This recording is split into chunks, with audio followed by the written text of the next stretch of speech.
So welcome to the second episode of Queerly Biz, presented by Rainbow Assured. My name is Kerry King, and today we have... Fani. Look, not...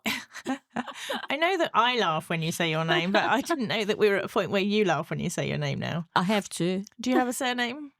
Fani Kurtuke. There you go. Exciting. So Fanny's also part of the Rainbow Assured team. Fanny is our admin wizard. Although I haven't seen the wizardry yet because we've only just started, but I'm sure that will come. And before you know it, there will be wizarding going on all over the place. Now then, Queerly Biz. Now, can I just clarify, you are not actually part of the LGBTQ plus community, are you? I was going to say not yet. Who knows what could happen? No, at this moment in time, no. Yeah. And so therefore you would clarify yourself as? An ally. An ally. Excellent. Yeah. That's what we like. And what we would like to do is to promote allyship within workplaces to make sure that even if people who are not part of the community, that this is relevant for everyone. It's not just relevant for the community. It's not just the queers talking to the queers about queer stuff. This is the queers talking about queer stuff, but to everyone. To somebody that is not queer. To everyone, to all those other people as well, and to manage to give people an insight into the lifestyle and the feelings and the emotions and all that fun stuff about why we actually need to give a shit about the queer community. And you are one of those people who give a shit, aren't you? Yes. Is that it? Yes, because I do have friends. I do have family members. You have friends? No way. Would you believe it? No, I have friends that are part. You are one of them. Me. Mm-hmm. Susie. Mm-hmm. I have many of them, and I'm not going to list them all. No, that's fair. Because it's not fair.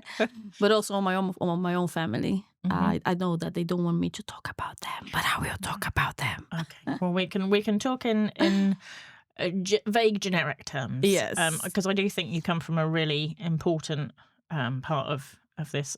Susie came from it as a bisexual person who's part of the community herself, but also has a son who is part of the community. And you come at it from a different angle in that you're an ally, but you have family members and friends who are part of the community. Yes. And again, that's another aspect of it that I would really... I come at it not as a mother at all, because that's my worst nightmare. Children. Children, not children. But you are a mother, and empathetically, you have a lot of empathy and a lot of positivity to spread around the place. Yes, one thing that I notice on this generation that is coming up now is that I'm of a certain age, that at my time in the 70s, 80s, that you don't talk about it, you know about it. Mm-hmm. I have people in my family that suffered because of that. And I also have other issues that has happened around me. But you're not... being gay or being lesbian or being whatever they chose to call at that time, because it's completely different now. It was completely forbidden. I was raised as a Catholic, so you don't... And also to clarify, you've come from Brazil. Yes, I come from Brazil. So it's like even nowadays, it's really hard to be part of the LGBTQ plus community in there. So my point of view is that, and I'm proud of the children that is coming out now, this new generation, I think that early 2000s, late 90s, they are more aware of what they want to do and they go and do it. They don't give a damn about anybody and they go and do it. However, sometimes it's right on your face. And it's really hard because in my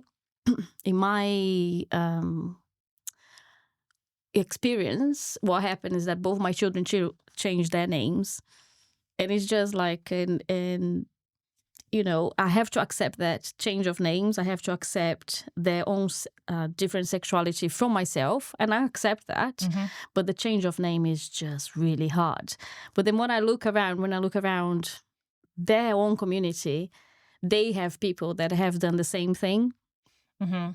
And it's just like It's much more common for them. But they come to me, the children from my elders, they come and say, "Oh, you are an excellent mom. Oh, you are very brilliant." Not so much for the 16-year-old, but then we don't talk about teenagers. Ongoing. Yes, yes, but it's kind of I only see people as they are, and no matter who you are, your preferences or anything like that. So when you said, I still remember when I met you. When I met her, she said, "Oh, hi, my name is Carrie, and I'm kind of gay." I am kind of gay. So, and this was it. And because of my ADHD, I just go like, kind of gay? It's just really, it was really funny. And that was not long ago. That was what, a year and a half ago. And it's just like kind of the whole, and then you start with this project. And I remember when it was like just tiny bit, little seed like this. Mm-hmm. And then it's exploding everywhere. And I go like, oh my God, I want to be part of it. So she recruited me before I did. And I particularly wanted to have Susie and Fani on as my first guests on the podcast because they are my pretty much my entire team for Rainbow Assured at the moment. And I want to make sure that the audience gets a chance to get to know them as much as they do me and kind of put a face to a name. And although there's lovely pictures of us on our website taken by the fabulous Rebecca Woods of New Sight Photography, there's that kind of only shows you so much, and you've only got kind of a sentence or two about who we are, and doesn't really give a lot of information. So I really wanted you guys to be able to see a little bit kind of behind the scenes of who we actually are, what we actually think, what our kind of beliefs and values are, and then you can kind of make up your own as to whether or not we align with your thoughts and values, and if we do, great, and if we don't, great. Everyone is going to have a different thought to things, and whether or not you kind of want to listen to what we've got to say, and then we'll have guests, more guests. You're vaguely a guest, aren't you? Because you're vaguely a guest, just part of us. I accept that. A vaguely guest is better than no guest. Yes, exactly. Shall I have no guest or shall I have a vague guest? I will have a vague guest anytime. So I thought I'd have a vague guest. So one of the things we were talking about earlier is when I was chatting with Susie for our first episode, we were talking about a coming out story. Now, you don't exactly have a coming out story, do you? Because you are not actually, No. You've not actually come out. When you were talking about like your friends and family back in Brazil and how it was a different time kind of back then and everything was different and you had a Catholic upbringing, for the people whose lives were difficult, did they actually come out? No. No, they came out now. Right. Was it kind of known that they led a slightly different lifestyle, or was it hidden completely? 2 of them never got married. 2 of them never accept the sexuality until about 10 or 20 years ago. Mm-hmm. So it's because of the movement that there was about 10 or 20 years ago. One of them is just carry on being himself, and then suddenly we just found out that he got divorced and is with a guy now. Okay. So it's the kind of because it's also Brazil. I don't know if you know about that, but Brazil is like kind of there is a lot of people still dying there because of coming out as gay and all that. But it's being raised as Catholic. You just follow the rules, and you can't. There is no spectrum to go right out of that way. Nowadays it's different because it's a much more modernized way of being Christian and still being able to do your own sexuality. Not all churches will accept it, but Brazil is quite a forward country, I think, but it's still on the crawling stages of being more acceptable. Mm-hmm. We were talking over lunch about religion and how accepting some religions can be and how unaccepting others can be. As far as the Catholic Church, I'm not religious at all. I don't really know where the Catholic Church stands. If on you it are at the moment. rigid Catholic Church, married twice, first married. After my first marriage, I went back to Brazil. I went back to my church, divorced.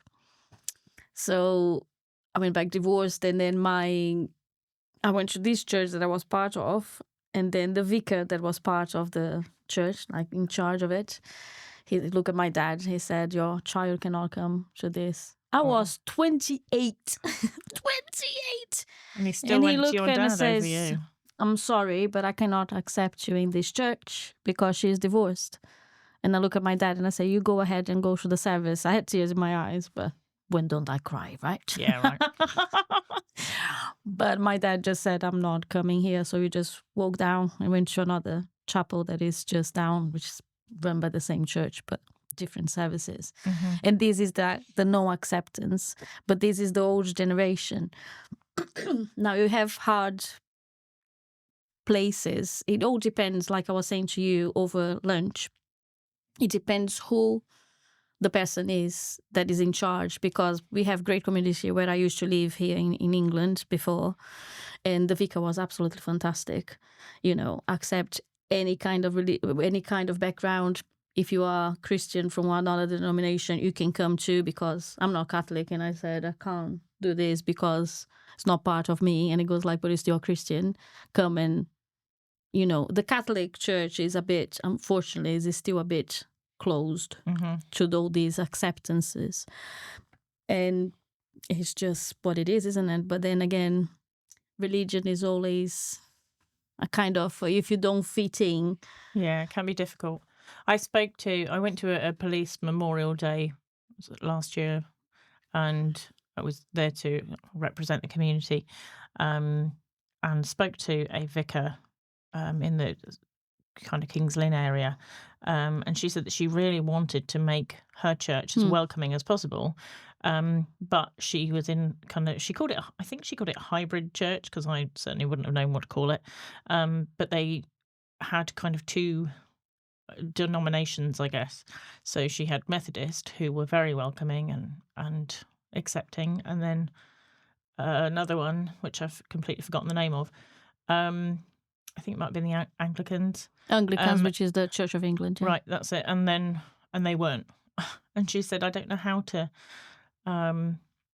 make sure that everybody knows that I want to welcome them in, while still having kind of half a church in the same building that really doesn't want to welcome them in." She said, "But my opinion is that I want everyone. I want everyone to come." So the understanding is that I will go and do some training with her and her staff. I'd also then do some training with some of her older parishioners who she's worried. She said, "I don't want to," I'm sure she won't mind me saying this, she said, "I don't want to pull the doors open to everyone and say, 'You're welcome here,' and then have them come here and have my older parishioners go, 'Well, I don't want them here.'" So she said, "Would you come and do some training with the parishioners as well? Just so that when I feel like we're welcoming everyone, that when they walk through those doors, they will feel welcome." Yeah, but this is the part of leadership.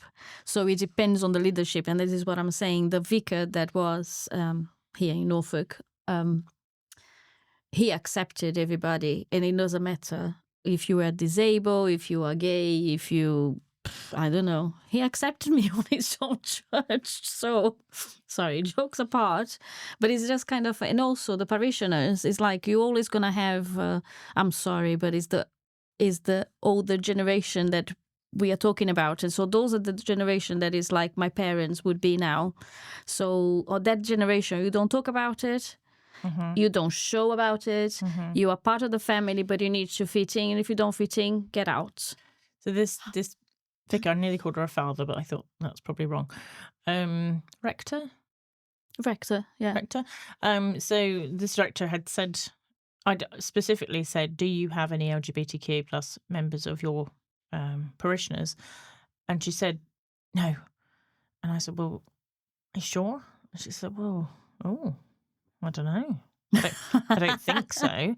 But then she did also acknowledge that she may not, because she may or may not, but because the atmosphere there wasn't as welcoming as it could be, it may just be something that she wasn't aware of. And she then realised that perhaps she may have parishioners who were part of the community and didn't want to say anything because they didn't feel they'd be supported. So I really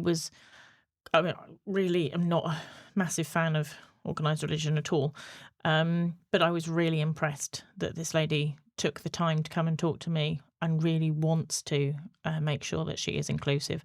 Another friend of mine, actually, who we both know, is a Christian, and they had one of their children came out as a trans female.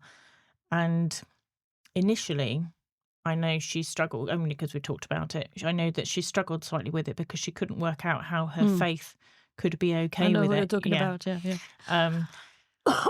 But she desperately wanted to, find a way that she could kind of settle her faith with her child. And it was thankfully the person who was in charge of her church said to her, "You haven't lost a son. Yeah. You've kept a child." Yes. And that was it. And I she know went, the person in "Yes." charge, who is a friend of the rector / vicar that was at the same church, because she goes to the same place as I used to go. And what they do in the community, they get 3 or 4 churches within the same place, and they get services together from time to time. Okay. And this is what I'm saying about leadership, that if you have somebody that is leading, planting the seed, a little bit of seed. So don't they say that a bad orange will spoil the other oranges? A good seed will spread, and it's just like you need to get that one person to show and lead by example as well, and never close the door. And you have to get your little team together, because I remember being on church one day, and then this old woman just said, "You're not from Norfolk, you're not welcome here." And I say, "Thank you." And I continue through. But this is my kind of person. I'm not Norfolk. I am fully aware that I'm not from Norfolk. I'm not even from Britain. But then it's kind of fun. And this leads the way to other people that are coming. So when you go to the community and you see other people that are struggling to come in because that is that closed door, then you need to be the one opening the door. And I think that is a brilliant thing that you're trying to do that, because even though there is a lot of awareness nowadays, there is a lot of, I have a lot of personal experience with my children not being accepted and saying, "Change my name," but keep calling old name, dead name. That name, would you like this? No. That name, you cannot do yoga because it's not part of my religion. And I go like, what does yoga have to do with anything? And it's just kind of those kind of things is. But my children are fine, but kind of. Sorry. I think, but we're actually touching on a really, only because I know your family, touching on a really common subject, in as much as something that Rainbow Assured is trying to bring awareness to as well, is how closely LGBTQ is linked with mental health and discrimination and inclusivity. And therefore then, once you have those, I mean, one of your kids is only 16, so not in the workplace yet. The other one is 22, yeah. and therefore, becoming into the workplace. And it's really, really common for the struggles that they feel that come with all of this kind of knowing who they are or not, and acceptance, and people just being complete arseholes to them, massively impacts their ability to work. And you can't say that it doesn't. I know there will be people out there who say, "Oh, well, it's got nothing to do with it." Has actually, because of mental health. Yes. I mean, if I cannot imagine, because as a cis woman, my pronouns are she, her. I'm born as woman, identify as woman. Although saying that, I do actually have people call me sir on a fairly regular basis because I'm 6 foot and flat chested and have short hair. I think it's obvious that I'm not, but it is now less obvious, because I think the lines are much more blurred nowadays as to being able to tell what somebody identifies as straight off. It doesn't bother me that people call me sir. But I've never had that where I've had to walk into a workplace and say, "Please, can you call me something else to what you think you should call me?" I've never had that experience, and I feel that, if anything, I'm very lucky not to have had that experience, because by all accounts, the people who do have that experience are just treated so appallingly. And how hard must it be? I mean, even starting a new job, even if you're not starting a new job and you've been at the same job for, say, 3 years, you're always going to have new members of staff coming in. You might have problems with the old members of staff not wanting to accept who you are, your identity. I mean, that, and then going to that, I mean, our working life takes up an awful lot of our lives, doesn't it? You know, I mean, our Yes. social lives are minimal compared really to our working life. But if you're being faced with that all the time, and now there's a lot of remote working as well, which is maybe easier for some people, but maybe less because they're not getting the exposure that is then getting people used to using the But terminology. I think that you need to go back 2003, I lost my mom. I went into depression. Nothing to do with anything. It will make sense. It will make sense. But what happened is that I got into a very deep depression at the same time that I had some physical trouble as well. So I remember going to the doctors, and where I used to work, if you said to your boss, you need to remember that this is beginning of the 2000s, there was no laws about mental health.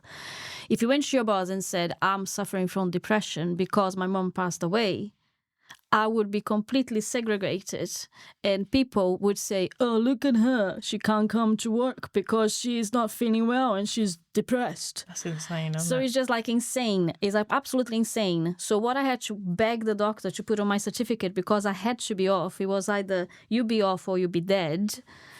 She put my illness that I had at the time. And I told my boss, and I had another colleague that she had depression and something else. And I said to her, I beg you, put your headache. And she didn't. And she was discriminated at work. And this is like beginning of 2000 when there was no rules. So what you have to think about it as well, loads of people that don't come out for whatever reason they have, or afraid of how they're going to be accepted or whatever. So they hold that on. So because they're holding back, I know from seeing my children, because they hold back, they think, oh, I'm abnormal. What are people going to do? So they develop their own mental health. But then you have to put things that is like not caused by that, like ADHD. You can have ADHD. Do you know that? Oh, I think there's a few of us here that may have that. ADHD, autism. So, and then you have the LGBTQ to deal with as well. So I want everybody nowadays to have the same understanding. There is not enough understanding about mental health, but it's much better than what it was. Because if I go to my boss nowadays and say, I don't have a boss, I work for myself. I'm your boss. But I'm self-employed. If I want to run away, I can. Jokes apart, but if I go to my boss and say, I have depression, I have anxiety, I have ADHD, I need to have XYZ in place for me to be able to work, they have to accommodate me on that. Would they do it? Some people will, some people won't, but then they don't need to employ me. But what I want to, what is beautiful about Rainbow Assured is that you're coming to places to say, hey, it is not okay to call people name and to segregate them just because they have another sexual orientation. And for me, I have a passion about mental health, and I have a passion about people not being segregated in any way, shape or form. And I hate these kind of things. And hate is a very strong word. Sorry, I don't use very often. But if I see xenophobia or anything like that is discriminate somebody else, I'm pretty much there. You get pretty, fiery, don't you? Fiery Fanny. Trust me, Fanny is a great one to have on your side in an argument. She will fight tooth and nail for you. I would, yes. But in that respect, it's pretty awesome. Respect. So one of the things I was talking about before was the training modules. So we offer Respect and Protect training modules. Our tagline is Respect, Protect, Connect. The Connect part is more of an ambassador program, which we would like to offer more support and continued education within businesses. The Respect and Protect modules. The Respect module is much more about the kind of basics, like the history, the laws, the flags and their meanings, the fact they're not just a bunch of pretty colours, they do actually mean something. Kind of LGBTQ in the public life, a little bit about pronouns, the current acronym and the meaning behind it. And then and some of the landmark leaders who've led us to kind of where we are now. And then the Protect module is much more about mental health, more of a kind of deep dive into active allyship and how to achieve it. Practical things that workplaces can do to increase the positivity and the positive culture around LGBTQ in their workplace, not just for their colleagues, but also for their customers. You don't know that the person, you're turning away at the door because you're so uninclusive, isn't part of that community and holds the door key to a lot of other from that community.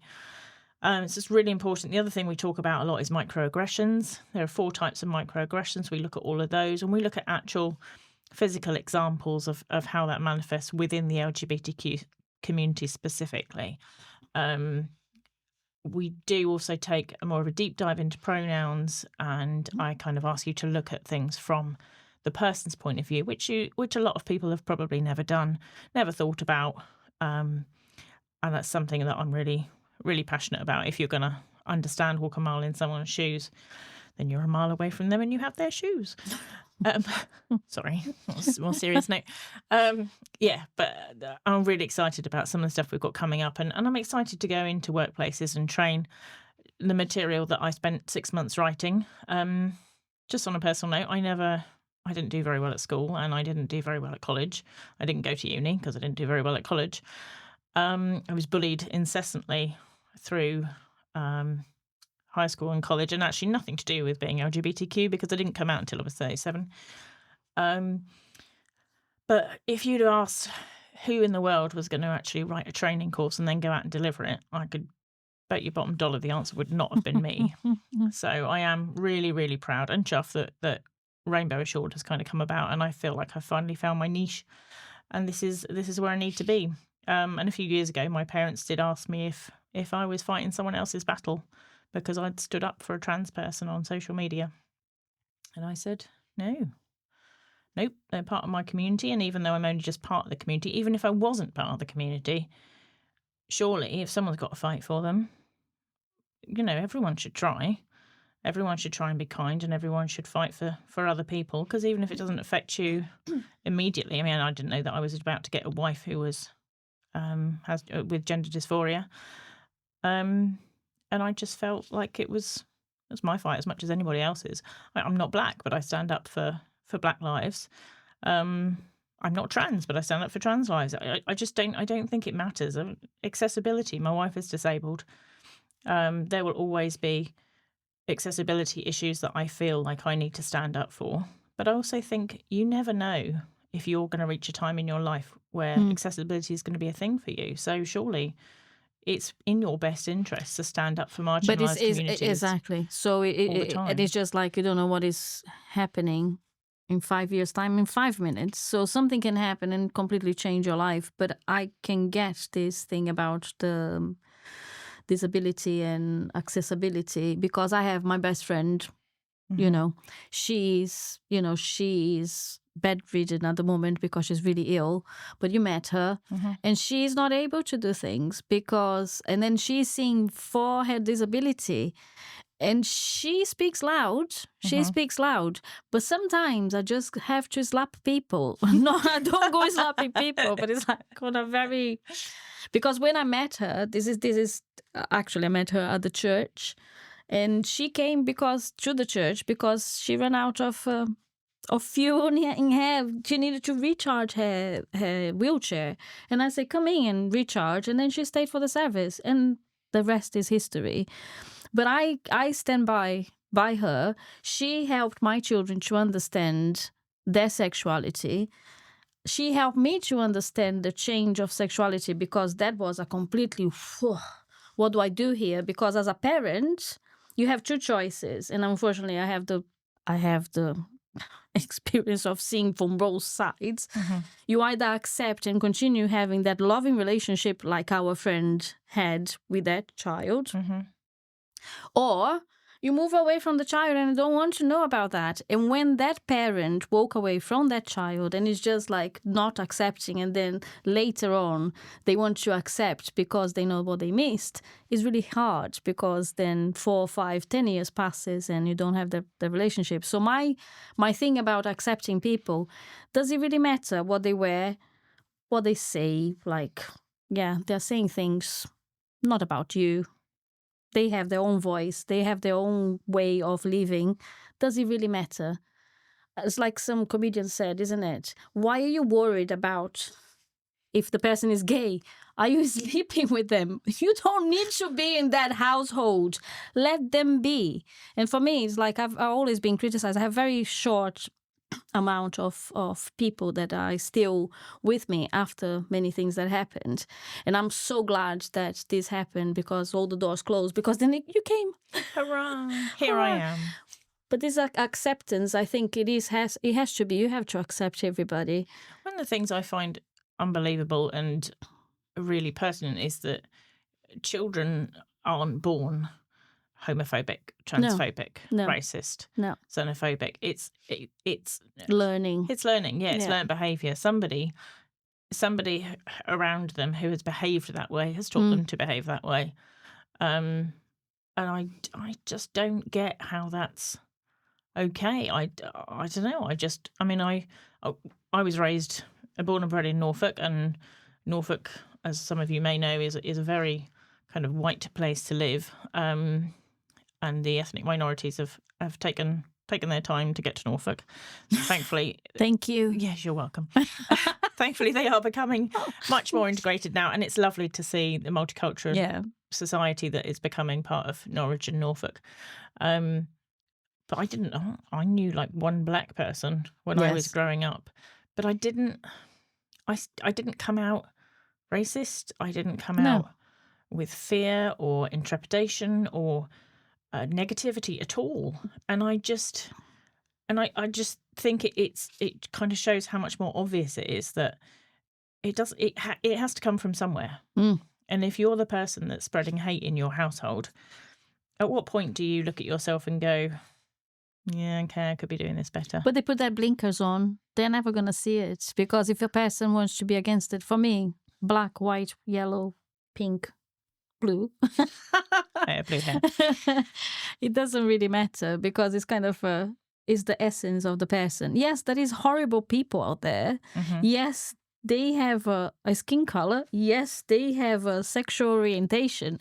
But that doesn't mean that everybody that is black, everybody that is gay, everybody that is whatever else is going to be like that. It's just like I accept, and my friends do tell me that I'm a bit stupid sometimes, because because it's kind of I accept anybody anyway. That definitely doesn't make you stupid.